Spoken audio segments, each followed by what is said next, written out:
Christianity used to rule society. It started science, universities, hospitals, and almost every other good thing in Western society that we take for granted. But in the modern world, Christianity is losing its influence very quickly, as it gets pushed out of politics, the media, science, and general public opinion. You might think this is some sort of trend, but the reality is, it's a multi-pronged attack on the Christian way of life, morality, and truth, designed to radicalize the public and frame anyone who disagrees with them as hateful or intolerant. This is a similar tactic to the ones that Hitler used, who had to dehumanize the Jews in order to justify killing them. There are four ways that the enemy silences Christians, as well as ways that we hinder ourselves, and 90% of the war is getting those out of the way. They are as follows: word theft, being afraid, conservative retreatism, and being silent, or WARS as an acronym. A lot of words that come straight from Scripture, like love, kindness, tolerance, and even freedom, have been twisted by our culture. The meanings have been hijacked and flipped to push ideas that go against what the Bible actually teaches. Take love. Today, it's used mostly to mean romantic love, rather than all the other kinds of love, as expressed in the four Greek words for love, like parent-child, unconditional, or friendly love. That's why we hear slogans like love is love, which is used to silence Christians advocating for biblical marriage. Sayings like this conflate the four kinds of love, making Christian convictions seem hateful. Real love isn't just about feelings, it's about doing what's best for someone, even when it's hard. If someone you care about is smoking, you don't just smile and say, do what makes you happy, you help them stop. That's love. That's kindness. Kindness has been redefined too.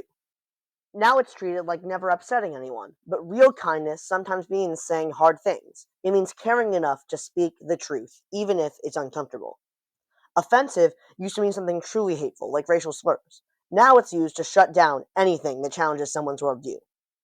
It's used as a panic button to put people in flight or flight mode, which conveniently prevents Christians from evangelizing.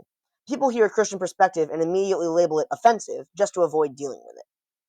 Bigoted is another one. It's thrown at Christians constantly, as if believing in moral truth automatically makes you hateful or arrogant. But standing firm in your beliefs doesn't mean you hate people. It means you care enough to speak truth, even when it's unpopular. Calling Christians bigoted is often just a smokescreen for moral relativism. Freedom, contrary to popular opinion, is not a sacred moral good. Freedom is only good when it's freedom to do something that you're supposed to do. This is a common misconception in the abortion debate. But freedom does not override life. Without the right to life, no other rights matter, because you'd have to be alive to have them.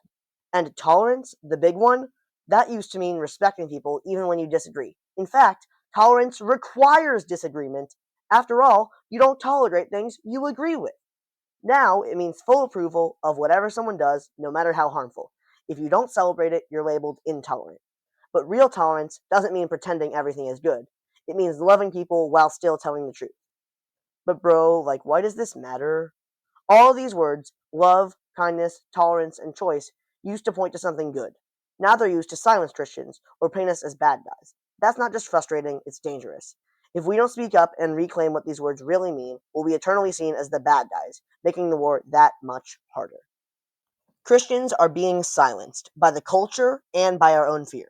With the world against us and the devil feeding it, it's easy to stay quiet instead of fighting for God's kingdom.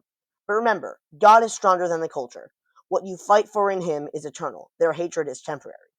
The unafraid 2% will always outlast and beat the complacent 100%.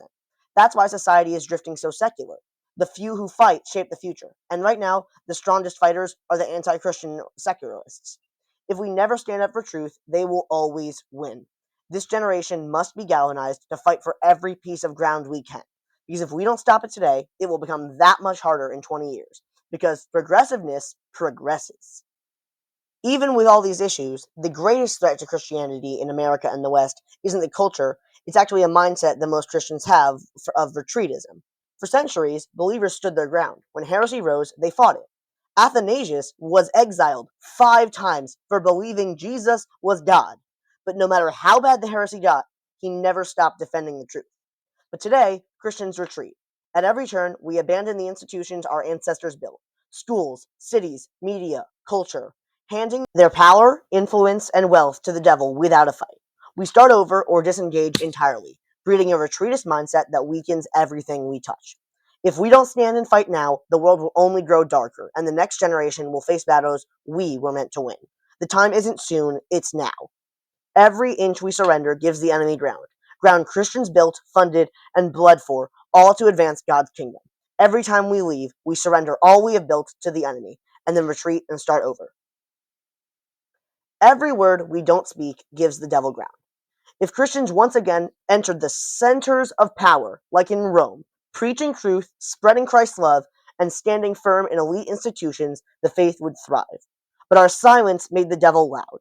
Though we were the majority, fear of offense kept us quiet, while evil rewrote morality, law, and truth itself. This is a war, a spiritual war, shaping the very soul of the West, and we are losing fast. If we don't fight now, persecution will rise and complacency will rule, and freedom to live out our faith will vanish. This is the most important cause, an eternal one. If we stay silent, we lose. If we speak, we win ground for God's kingdom.